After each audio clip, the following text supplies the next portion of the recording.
चहलियोगे तोरा भगेला बेवफा जानो से ज्यादा चहलियोगे तोरा भगेला बेवफा।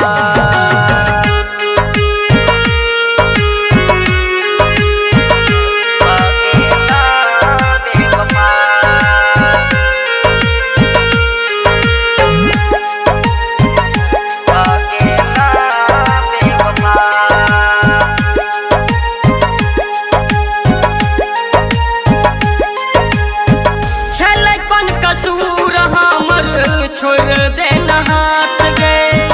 एक पल लगलो गली दोसर के साथ गए दोसर के साथ गए दोसर के साथ गए छलै कौन कसूर हमर छोड़ देना हाथ गए एक पल लगलो गली दोसर के साथ गए सब कुछ चुरा कर लगल तुम सब कुछ चुरा कर लगल तुम जन पछवा कहवा जानो से ज्यादा चाहलियोगे तोरा भगेला बेवफा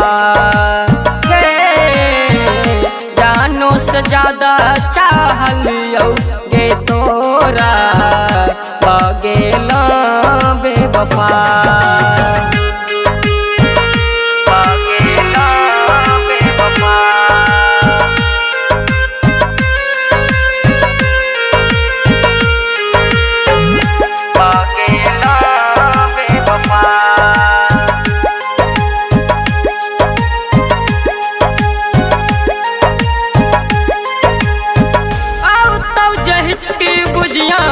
करै छियो याद गे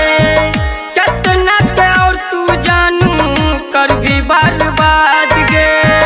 कर भी बर्बाद गे कर भी बर्बाद गे औ तो जहिच की बुझिया करै छियो याद गे कितना के और तू जानू कर भी बर्बाद गे राइटर हरिचंद आज कहै छो चंद आज कहै छो मिलतो एकर सजा जानो से ज्यादा चहलियोगे तोरा